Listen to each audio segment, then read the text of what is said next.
This podcast is a proud member of the Paranormality Podcast Network.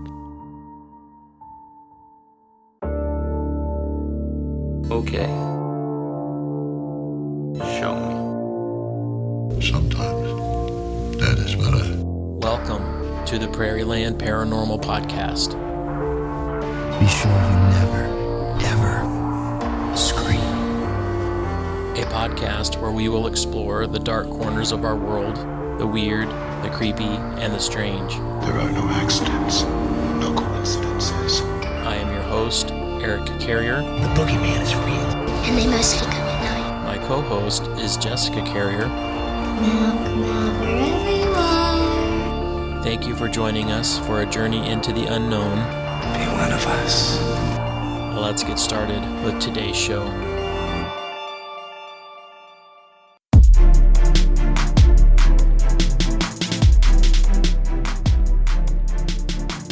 Hey guys, welcome to the show. This is the Prairie Land Paranormal Podcast, and I am your host, Eric Carrier. I am here with my co-host, Jessica Carrier. How are you today, Jess? I'm doing great. How are you?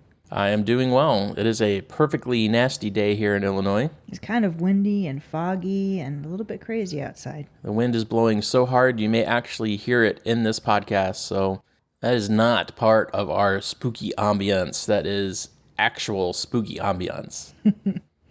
So before we continue, just one fair warning. This intro is going to be full of really terrible jokes that have to do with our topic. Jessica, what is today's topic? Today we are going to be talking about mermaids and other humanoid water creatures.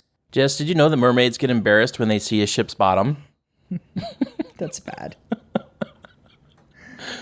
Folks, I warned you, they are terrible.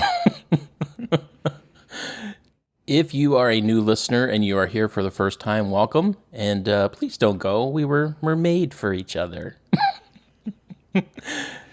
If you've been around for a while, welcome back. And you are amazing for sure. Did you get that one, Jessica, for sure? Yeah, I got that one. All right, good. Jessica, how can these fine land lovers support our show and our podcast? If you'd like to support our podcast, there are a few ways you can do that. First, you can hit up our tip jar and leave us a small tip. Be assured that this money goes to a lot of worthy purposes, such as paying for our shell phones. Second, you can continue to share the show. Share it with your friends, share it with your family, share it with anyone. Your recommendation means a lot to indie shows like ours. Third, you can continue to vote for us on the Paranormality Podcast Network Paranormal Top 25. We asked you guys to help us to get to the top of the list, and thanks to your voting, for the month of March, we made number 2 on that chart. This has been some great exposure for us, and we want to thank you all for making that possible. And please keep voting for us each and every month at paranormalityradio.com. The last way that you can support our show is to come hang out with us on social media. We have accounts on Facebook, Twitter, Instagram, and YouTube, and we love to hang out and meet you guys there. So please come hang out, come interact. All of those accounts can be accessed through our website at www.prairielandparanormalpodcast.com. Anything else? Nope, I think we're good. Okay, let's get started with today's show.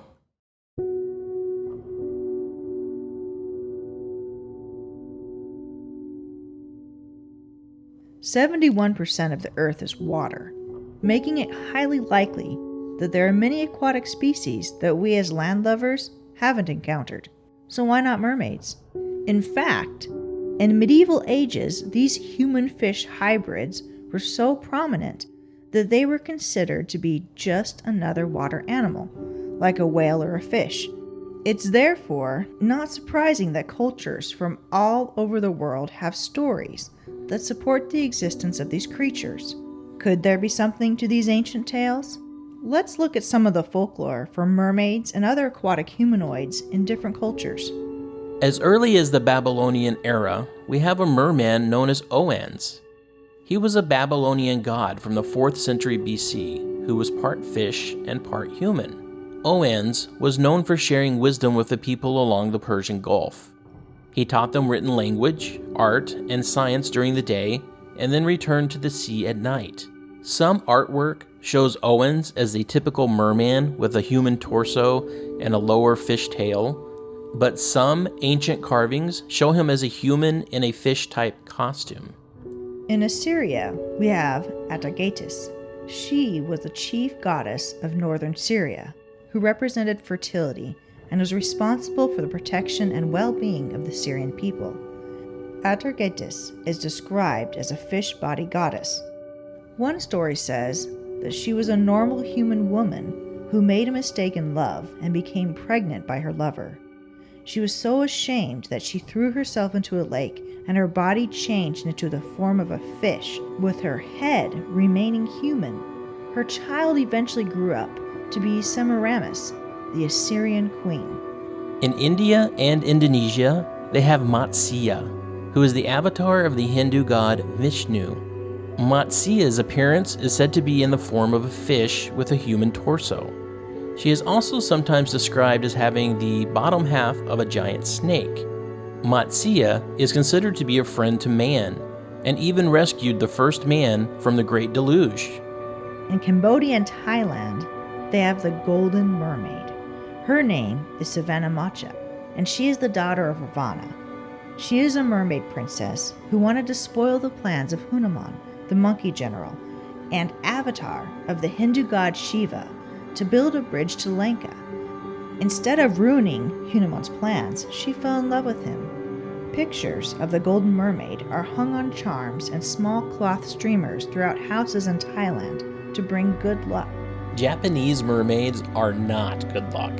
In fact, they are the opposite. They are known as ninjo, which translates to human fish. The ninjo are described as having golden scales, a voice like a skylark or a flute, a monkey's mouth, and small fish teeth. In pictures, they look like giant fish with a weird human monkey type head. Apparently, ninjo taste good, and if you have the opportunity to eat one, you will be blessed with longevity. But who would want longevity mingled with misfortune? Which is exactly why you wouldn't want to catch one, because if you do, you will bring about nothing but turmoil. Fishermen who have caught these creatures are advised to throw them back into the sea.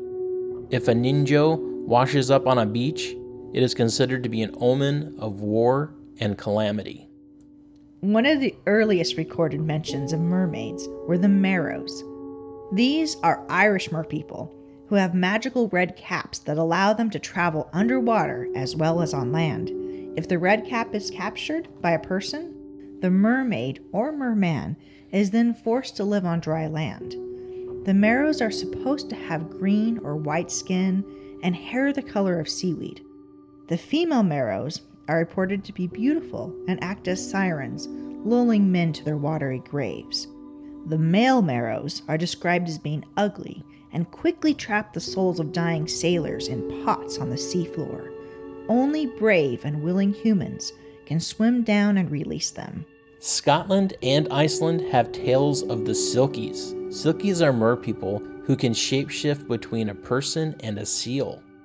There are many stories told of sailors capturing silky women and taking them home to become their wives. The men hide their seal skin, which keeps them trapped on land.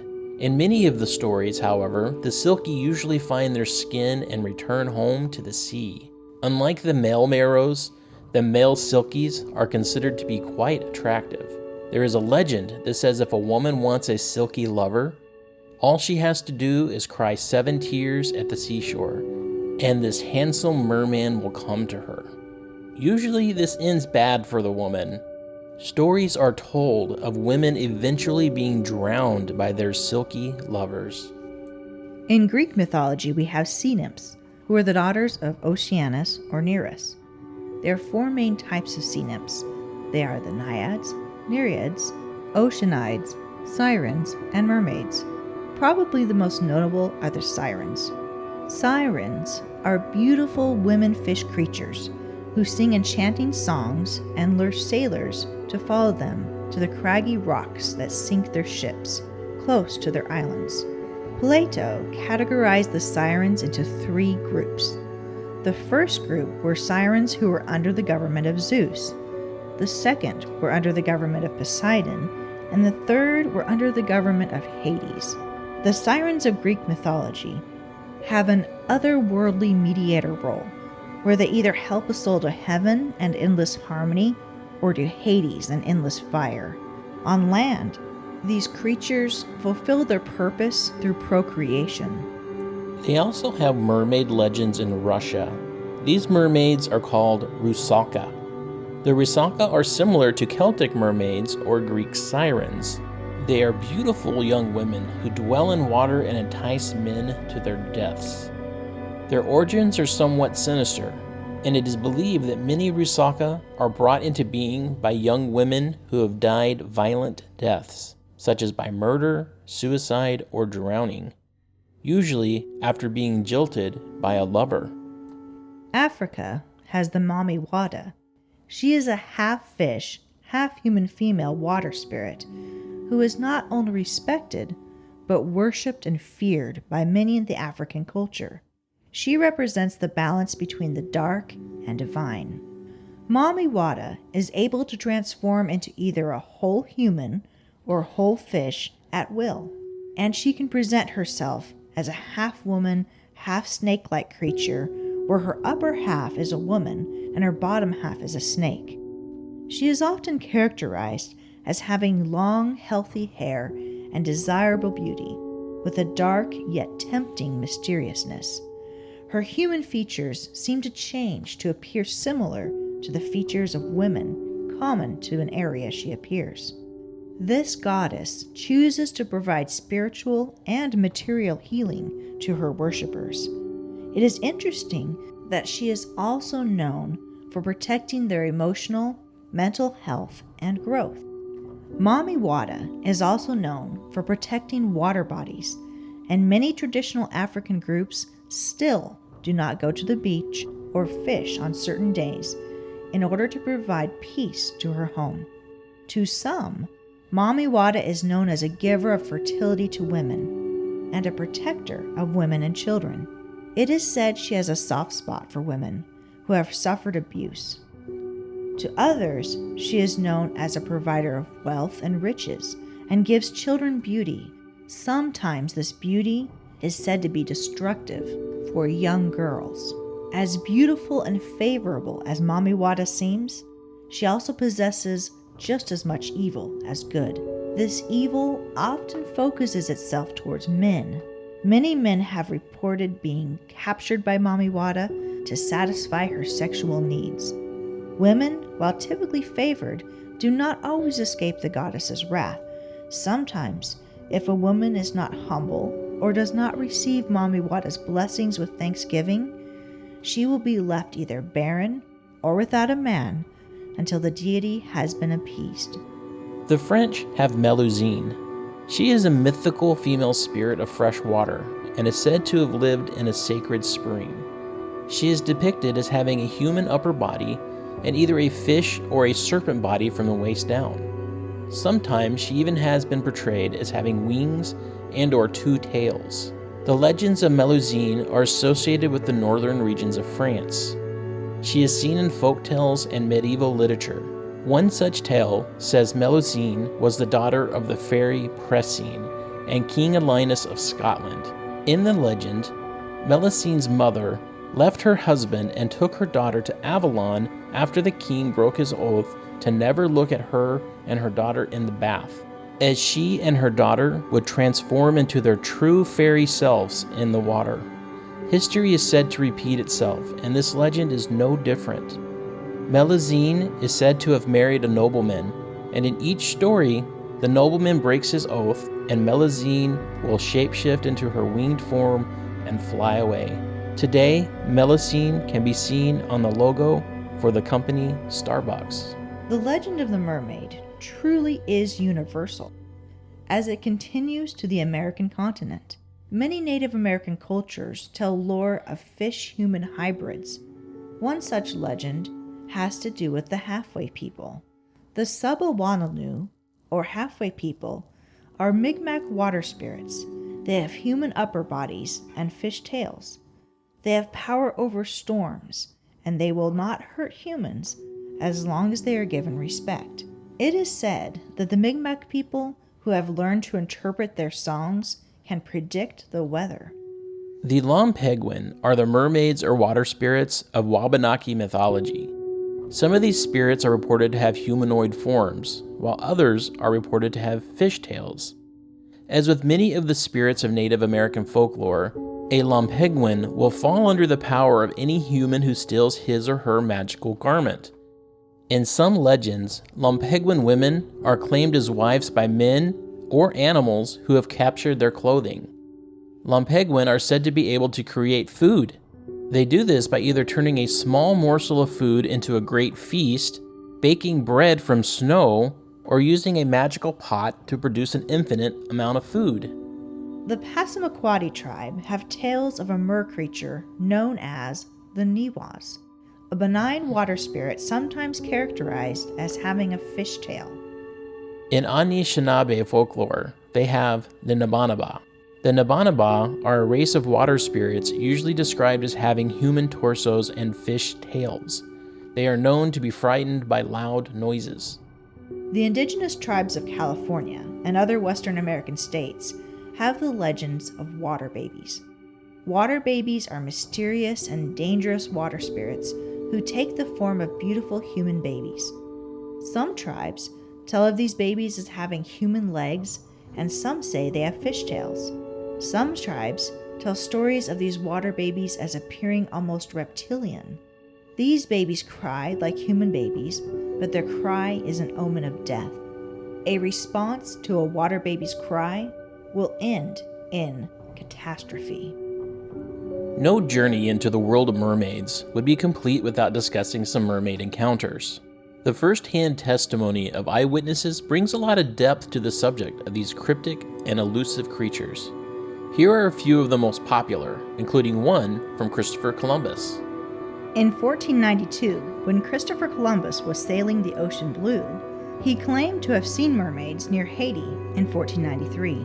It turns out he was a little disappointed in the sightings, as he described them as being, quote, not as pretty as they are depicted, for somehow in their face they look like men. Sometimes we only link mermaids with the sea, but there are stories of them being seen in many types of bodies of water, including rivers and lakes. One witness, Kentucky Confederate Captain J.M. Ozier, claimed to have seen mermaids on the Ohio River in Indiana. He saw a male and female mermaid, and he said they were quite aggressive.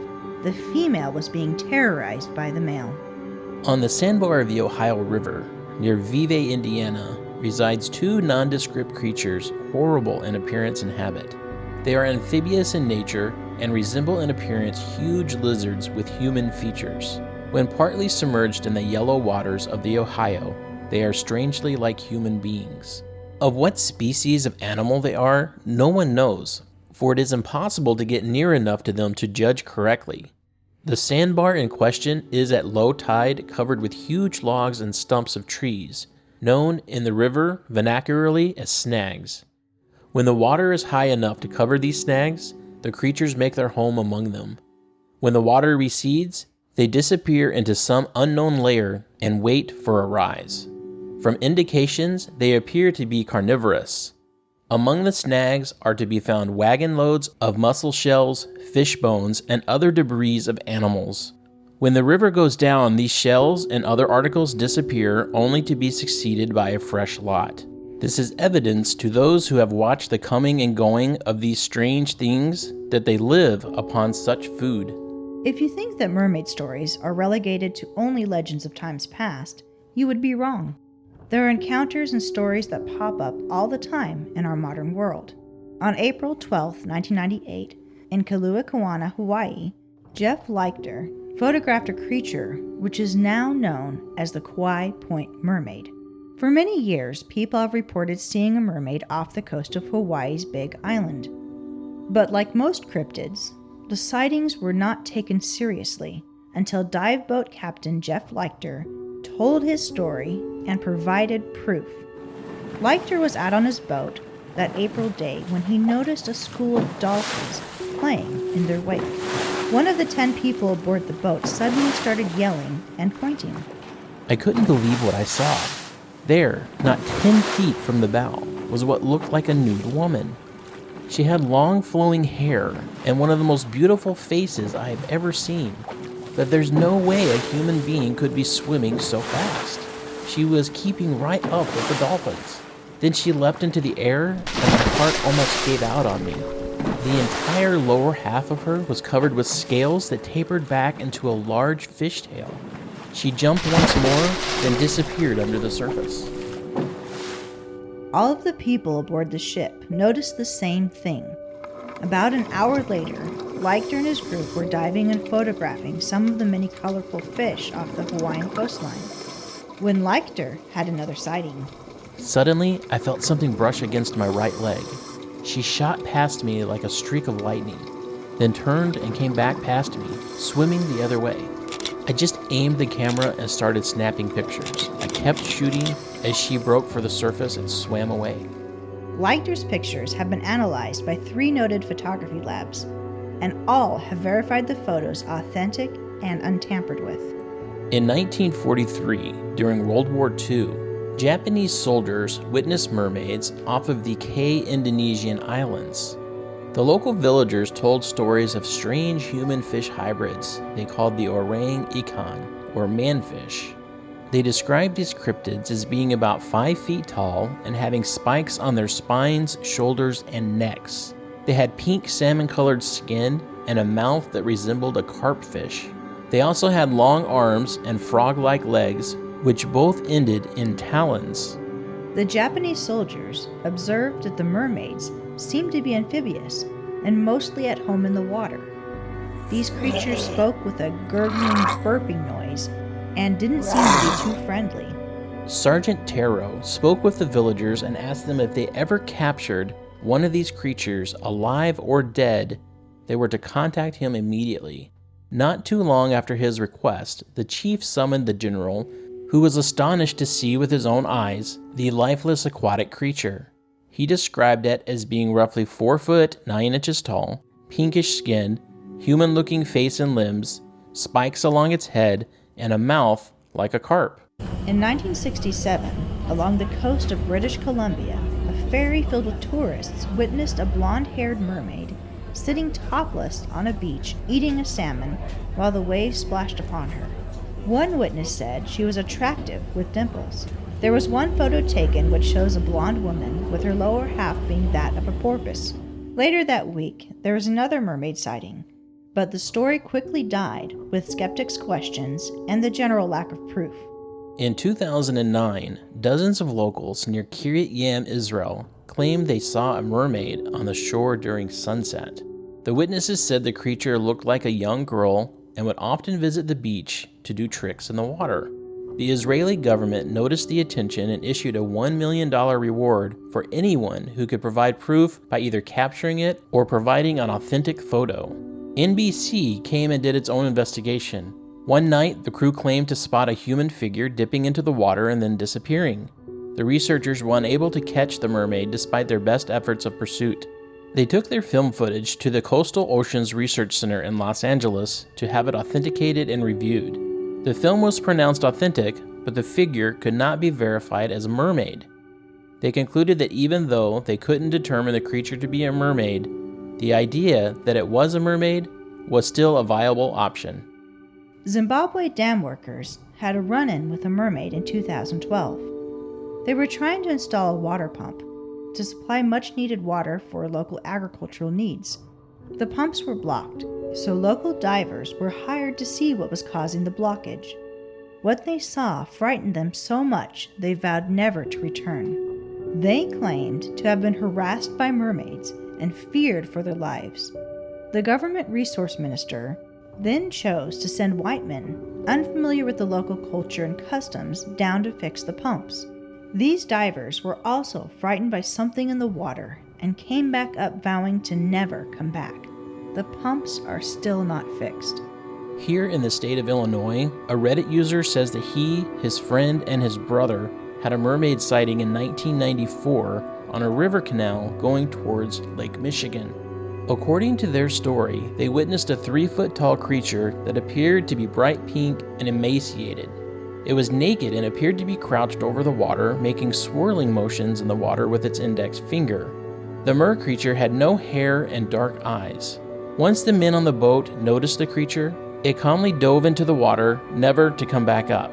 This experience frightened the men so much that they immediately hauled their boat out of the water, loaded it back onto their truck, and left.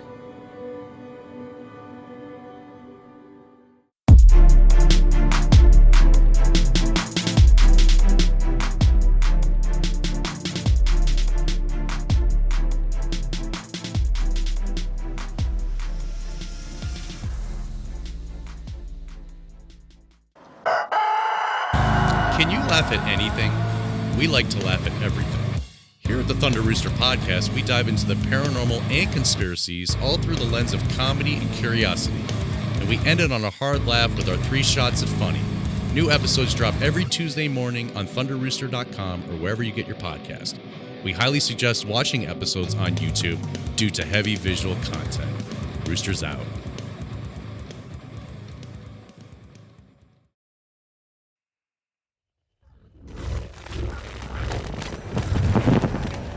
Ready? I think so. Not sure what we need for an actual monster hunt. Flashlight? Check. Warm clothes? Check. Recorder? Recording.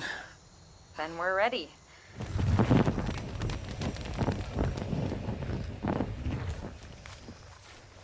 Eve! Eve!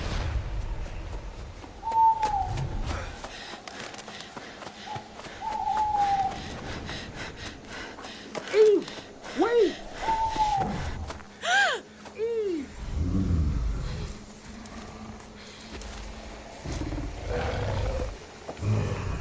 Protocol 3. Engage.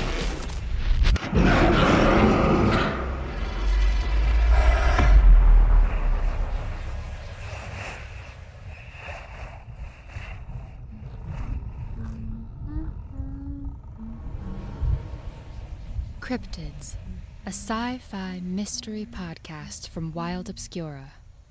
Now available wherever you get your podcasts. To find out more, visit cryptidspodcast.com or find us on Twitter at cryptidspodcast. Eyes to the skies.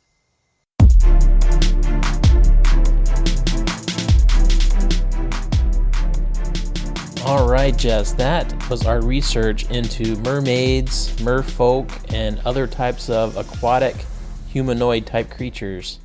So, Jess, what were your beliefs regarding mermaids before our research and after our research? Do you believe that mermaids are real? You know, that's a good question. I know it's a good question.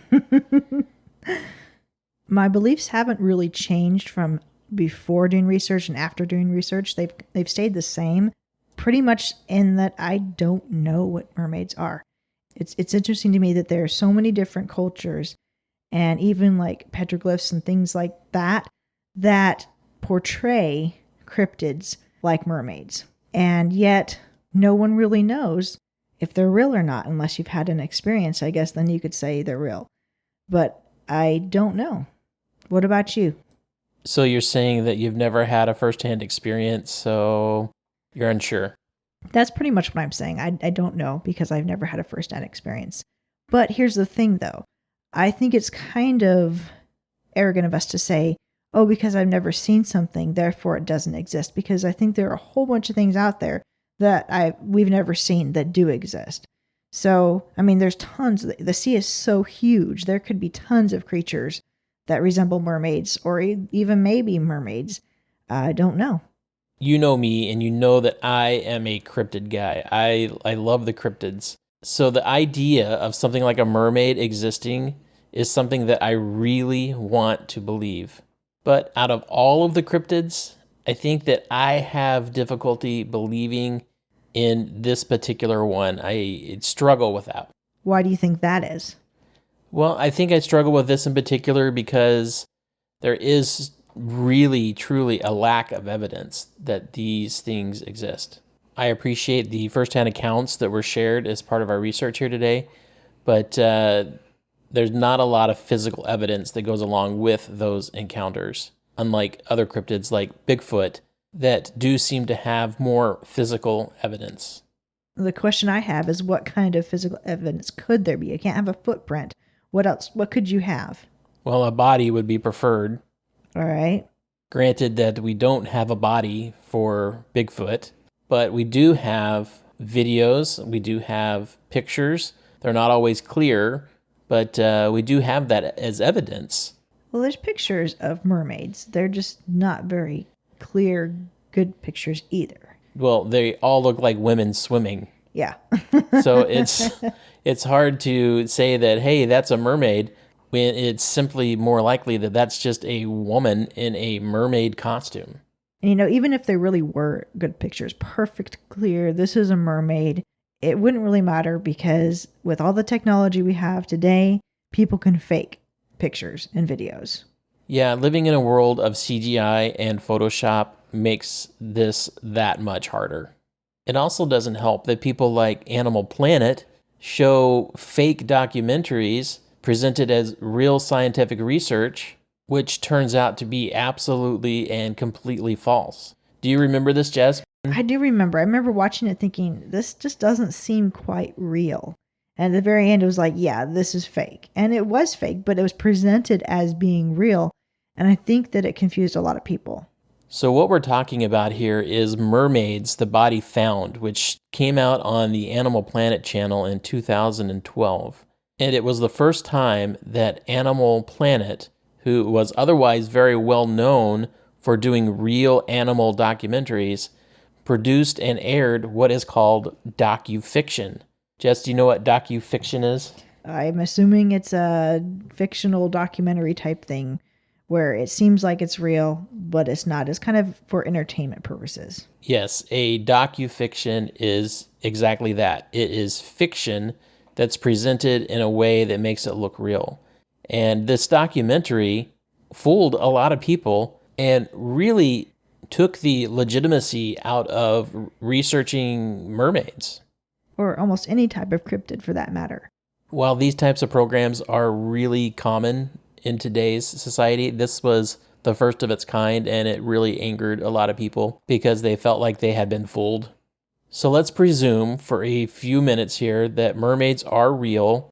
If they were real, they would have to propagate their species, they would have to eat, they would have to die, they would have to go through all of the stages of a life cycle. So let's discuss those and let's see what we can come up with. So the first one, the fun one, Jess. How do mermaids procreate? Well, it seems they're very interested in human men, which kind of confuses me a little bit considering they're half fish. Yes, the half fish part certainly makes it hard to procreate with a human male, but that is certainly one possibility. One way that that could be accomplished is through what we know through mermaid legend, which is that when they are on dry ground, they appear as humans. And appearing as humans would allow for human procreation. That makes sense. But keeping in mind that they are also fish, that leaves at least two other possibilities. The first one is spawning. All right, like salmon. Yes, and explain that a little bit, Jess. Basically where the female lays the eggs and then the male comes later and fertilizes them. Yes, so spawning would be another option. And then the third option would be like whales or dolphins or other types of porpoises, in which the male or female of the species would mate, a baby would be carried full term and released as a live birth. So there you have it. Everything you've always wanted to know about mermaid sex, but were afraid to ask. So the next question would be, what do they eat? Well, according to some of the stories that we read, it seemed that they were carnivorous, that they were eating fish, and because there was fish bones and mussel shells by where they were, or that one was seen eating a fish. So I'd assume that they at least eat some kind of fish. I don't know if they eat any kind of plants too. What do you think? Well, I mean, that would be the other option. They would have to be either carnivores, or herbivores, or omnivores. And I would suggest that they're probably omnivores and likely eat a combination of both plants and or animals. This changes the Disney's Little Mermaid a lot. Poor Flounder and Sebastian probably should not have been hanging out with Ariel. There is also the possibility that they are strictly plant eaters. This would fall in line with the manatee theory. The manatee theory is that mermaids are misidentified manatees. Jess, I've only personally seen manatees on television, but I don't see how anyone, including a sailor who's been out on the sea for 6 months and is maybe a little bit anxious, can misidentify a manatee as a mermaid. Yeah, to me, they do not look the same at all. They're completely different. I mean, maybe the tail, I don't know, but once you look at past the tail, it does not look like a mermaid. There is not a woman there at all. Maybe a very ugly woman. Well, they call them sea cows for a reason. I just cannot imagine someone like Christopher Columbus, who is a experienced seafarer, saying, "Oh, look, a woman," when you see a manatee. Well, he did say they looked kind of like a man in the face. I don't even think a manatee looks like a man in the face. No, it doesn't. It does look like a cow or something. Yeah, not a man. So that brings me into another interesting question. Why are they always top half torso up human and bottom half fish and or serpent? I guess the other way around would look really strange. You're not joking. That is a creepy image. That is weird. That's upper half fish and lower half human. Just does not make sense. But when you think about it, it really is the optimized design. Sports cars are designed to go fast. Mermaids are designed to swim and to live and to thrive in water. So the design that makes the most sense would be to have an upper body torso of a human and a lower body that is a fish. The other option, which is having a upper body of a fish and a lower body of a human, is really more optimized for being on ground and walking. And and that's basically just a walking fish with human genitals, and that does not make sense at all. Man, we've gotten off topic. So let's get back to bodies. Why have they never found a body, you think? Maybe because when they die, other fishes and sharks and stuff eat them? I cannot think of a better explanation than that. I think that all in all, we see very little aquatic life floating around just dead or on the shores. Like any other aquatic life, they would just be consumed. Okay, I think the last thing that we need to discuss is, what are they? Well, that's a good question. There's a couple of possibilities. Well, there's a few possibilities. One is that they could be a real animal, a real aquatic animal like a turtle or a whale from the sea. So a natural animal that is just yet to be discovered. Exactly. I mean, I think another totally real possibility is that they are an alien species that's been transplanted from another planet. What do you think about that one? That's an interesting theory. I hadn't really considered that one before. There's always the possibility that they are not physical, that they are some type of fey, spiritual being, maybe some kind of water demon. Yeah, I mean, I guess that's another possibility as well. I'm going to tell you, though, what I think they really are. Okay, what do you think they really are? Well, a few episodes back, do you remember that we talked about giants and Nephilim? Yes, basically it's the possibility that these giants were the offspring of humans and fallen angels mating. Yes. If you dig deeper into that story and you dig deeper into the book of Enoch, there's an interesting verse in there that says this. This is 1 Enoch chapter 7, and it says, speaking of the giants, "And when men could no longer sustain them, the giants turned against them and devoured mankind, And they began to sin against birds and beasts and reptiles and fish, and to devour one another's flesh, and drink the blood. Then the earth laid accusation against the lawless ones.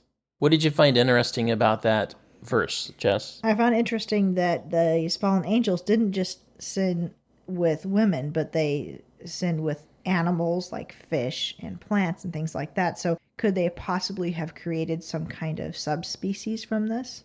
So that is one interpretation of this verse, that the giants may have been attempting to procreate with other animals. But another interpretation of that is that they were potentially splicing the DNA of animals in order to create chimeras. And what exactly is a chimera? Well, a chimera would be a blending of two different things. It could be a blending of two different animals, or it could be a blending of human traits into an animal. So I find that quite interesting because we have a lot of cryptids, like mermaids, who are half human appearing and half animal appearing. This is also true of Bigfoot or Sasquatch. It's true of dogmen. Many cryptids fit this description of a chimera being a blending of animal and or human traits and or animal traits. Now, do I have any proof of that? Well, other than that text coming straight out of the Book of Enoch, I do not. But it just makes more sense to me. I agree. That does make more sense. Okay, one last question, Eric. Would you like to see a mermaid? A mermaid, yes. A siren, no. You wouldn't want to be lured into the sea to your death. No, I'm perfectly fine seeing a curious being or creature.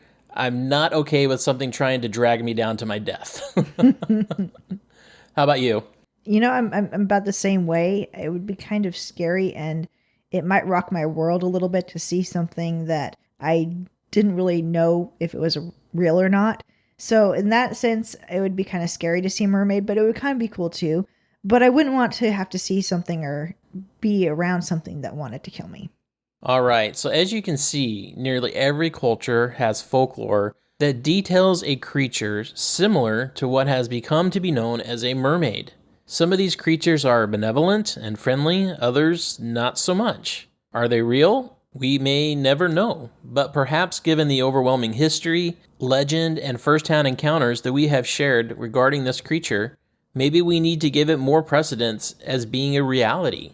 One thing is for sure, if real, mermaids in general, and sirens for sure, give us all one more reason to stay out of the water. All right, folks, that is going to do it for us. We'll see you next time. All right, folks, that's the end of this episode. Thank you for joining us. We appreciate you listening.